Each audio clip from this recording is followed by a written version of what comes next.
Well, folks, welcome to this week's Big Buck Profile, brought to you by Old Trapper Beef Jerky. We're back again at the Wonders of Wildlife Museum at Bass Pro Shops in Springfield, Missouri, celebrating 40 years of North American whitetail. Today, we've got a great profile to kick it off. This is the James Cartwright buck, taken in Stevens County, Washington. And I tell you, of all the states that you would think of that a top typical would come from, Washington is usually not on that list. But sure enough, on October 17th, 1992, James shot this incredible 6x6 whitetail. He scores 203/8 inches net, and he grosses 224 4/8 inches. Outstanding. The buck is super wide to show off all those inches. He's 24 7/8 inside spread.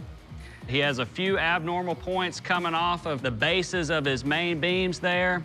If it was not for those abnormals, the buck would score around 209 inches, and at the time he was officially entered in Boone and Crockett, would have been a #2 all time.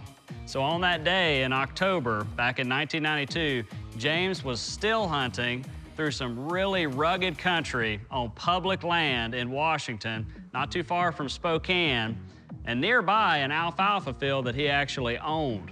And as he was walking through, this buck came out behind him at 200 yards, and he was able to get a good shot off, but this is where the story gets pretty crazy. After James shot the buck, the deer, as he was running away, actually broke off this entire left side.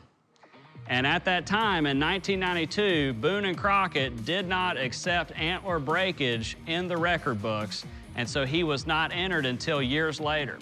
But when that happened, the buck became the Washington state record typical, as well as a top 20 of all time.